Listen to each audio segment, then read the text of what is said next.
देखिए, अगर आपको इरेक्टाइल डिस्फंक्शन की प्रॉब्लम 40 इयर्स के बाद हो रही है, तो आप एक बार डायबिटीज और ब्लड प्रेशर इन दोनों की जांच जरूर करवा लें। ये ऐसे दो मुख्य कारण हैं कि लगभग 50% लोगों को यही दो डायग्नोसिस होते हैं जिनको इरेक्टाइल डिस्फंक्शन की प्रॉब्लम आती है। तो जैसे 40 साल के बाद में अगर आपको इरेक्टाइल डिस्फंक्शन की प्रॉब्लम हो रही है और उससे पहले सब कुछ ठीक चल रहा था, तो एक बार डायबिटीज की आप जांच करा लें और ब्लड प्रेशर नपवा लें।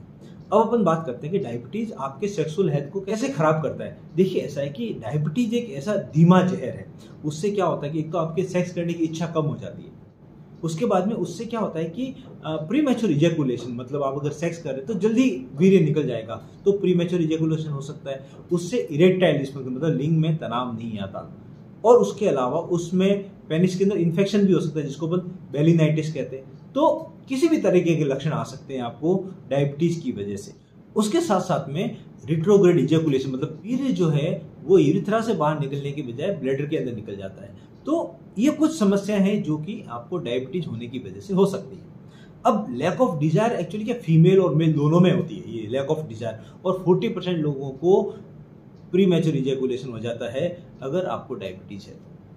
उसके साथ साथ में इरेक्टाइल डिस्फंक्शन तो बहुत कॉमन है। 30% लोगों को इरेक्टाइल डिस्फंक्शन की प्रॉब्लम हो जाती है अगर आपको डायबिटीज है 40 साल के बाद। और डायबिटीज की वजह से इम्यूनिटी कम होती है। इम्यूनिटी कम होती है तो आपके जो ग्लांस पेनिस आगे वाला हिस्सा है वो लाल हो सकता है, उसके अंदर रैशेज हो सकते हैं, फोड़ा फुंसी हो सकते हैं। तो इन्फेक्शन भी बहुत कॉमन है।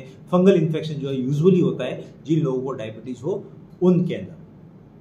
अब अपन बात करते हैं कि ऐसा क्यों होता है। देखिए, ऐसा है कि ऐसा इसलिए होता है कि डायबिटीज धीमा जहर है, जैसा मैंने बताया। तो वो क्या करता है, आपके बॉडी की नसें खराब से मतलब नर्वस सिस्टम जो तंत्रिका तंत्र है वो खराब हो जाता है डायबिटीज, जिसको अपन डायबिटिक न्यूरोपैथी कहते हैं। मतलब जो नसें होती है वो धीरे धीरे डैमेज होने लग जाती है, खराब होने लग जाती है डायबिटीज की वजह से। बॉडी में ज्यादा शुगर चलने की वजह से ऐसा होता है। उसके अलावा क्या होता है कि जिन लोगों को डायबिटीज की प्रॉब्लम होती है उसमें ज्यादातर लोगों को या तो ब्लड प्रेशर साथ में होता है, या मोटापा ओबेसिटी होती है, या उनकी बॉडी में कोलेस्ट्रॉल ज्यादा होता है, हाइपरलिपिडीमिया, डिसलिपिडीमिया।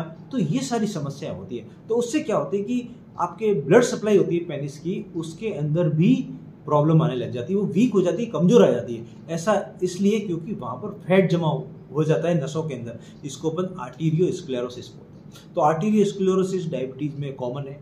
ये इसलिए होता है क्योंकि बॉडी में फैट ज्यादा घूम रहा है। तो उससे क्या होता है कि आपकी ब्लड सप्लाई जो है पेनिस की वो कम हो जाती है, हेम्पर्ड हो जाती है। उसके अलावा डायबिटीज होने के बाद में बहुत बार ऐसा भी देखा गया है कि टेस्टोस्टेरोन का लेवल भी धीरे धीरे बॉडी में कम होता है। अब उसके अंदर इरिटेबिलिटी, मूड स्विंग, चिड़चिड़ापन, थकावट, आपके सेक्स की डिजायर कम होना, ये सिम्टम्स आपको मिल सकते हैं आपके टेस्टोस्टेरोन कम होने की वजह से। साथ साथ में मसल्स कमजोर हो जाएगी, फटीग हो जाएगी। तो ये सारे कारण हैं जिसकी वजह से सेक्सुअल प्रॉब्लम होती है जिन लोगों को डायबिटीज होती है। अब अपन बात करते हैं कि इससे बाहर कैसे निकले, क्या ट्रीटमेंट है इसका।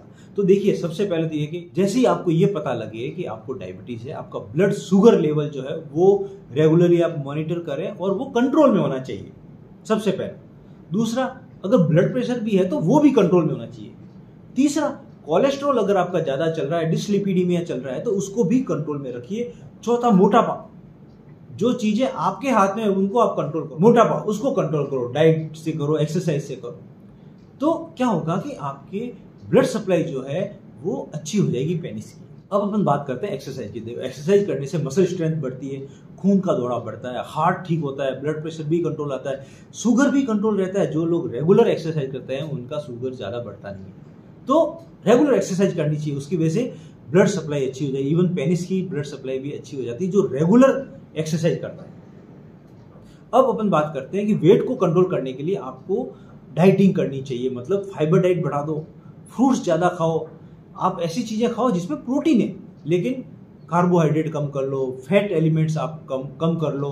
तो उससे आपको वेट कम करने में भी हेल्प मिलेगी और आपकी वेस्कुलरिटी भी अच्छी हो जाएगी। उसके साथ साथ में प्राणायाम के भी अच्छे रिजल्ट्स हैं जिससे आपकी सेक्स डिजायर बढ़ती है। उसके अलावा एल्कोहल का नशा बिल्कुल भी नहीं करिए। देखिए, ऐसा है कि एल्कोहल शुरू में आपको फायदा करता है, लेकिन लेटर ऑन एल्कोहल भी एक कारण है जिसकी वजह से इरेक्टाइल डिस्फंक्शन हो जाता है।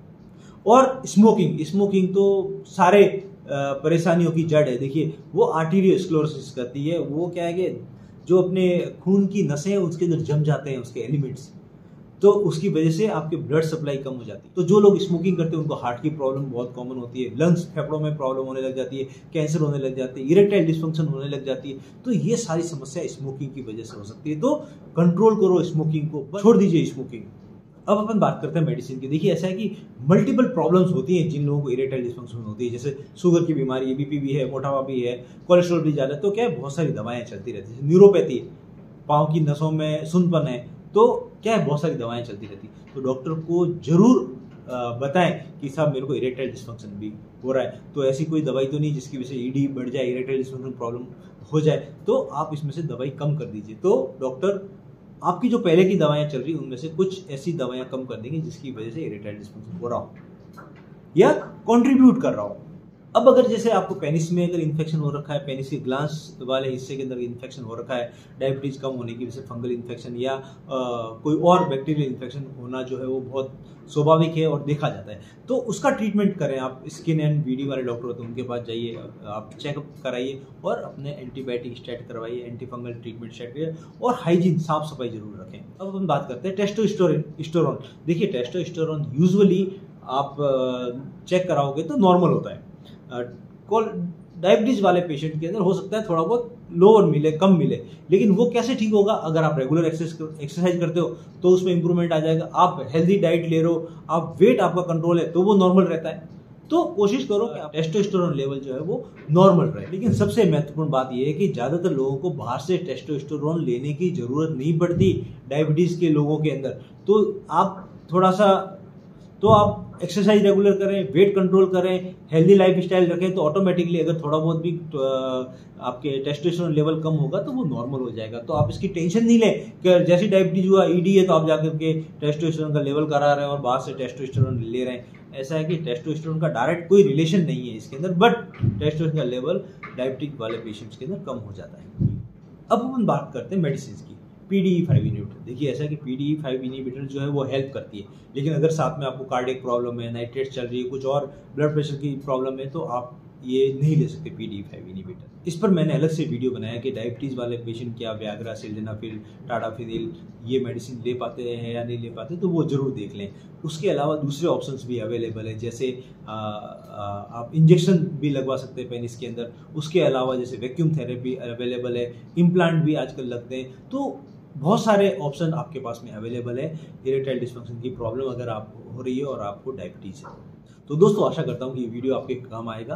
कोई भी क्वेश्चन है लिख डालिए, मैं कोशिश करूँगा उसका जवाब देने की। अगर मेरा चैनल सब्सक्राइब नहीं किया है तो मेरा चैनल जरूर सब्सक्राइब